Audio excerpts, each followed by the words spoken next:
nó quay video rồi. Vừa ăn vừa uống thôi. Ăn nhá.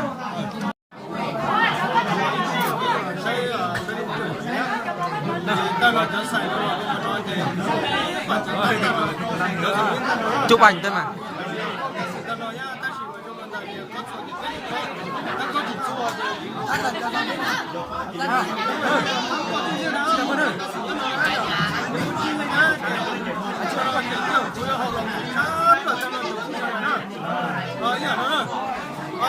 Bên đi thôi.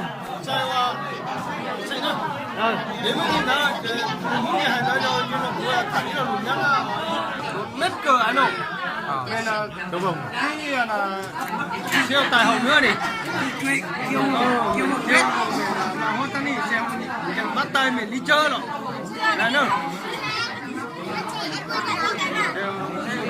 Lại không? Coi cả sự con quá. Đây đây. Đây đây.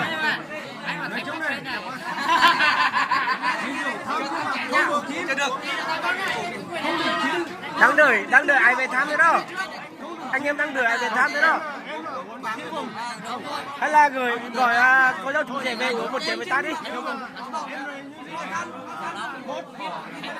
Rồi em gái đi, rồi em gái bảo là kêu một chén thăm với thai đi. Cho thằng Khoa Sông làm với cuối cùng là cho thành nhất tao là cho cuối đây này.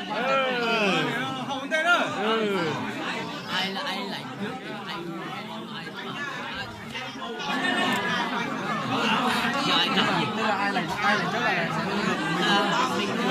Gì đó? Đã cái gì đâu? Lúc đây cái gì là? Cái chỉ họ này. Cái gì xì hết đâu? Hàng cần tập thể. Cái này ăn tập thể chứ. Nè. Ví dụ như chú này, chú sạch này, và chú rùa này, anh lấy thôi. Vì hàng tập thể không? Hàng tập thể cho nên là mình không quan trọng lắm. Anh Cò ơi, nhìn vào đây cái anh ơi.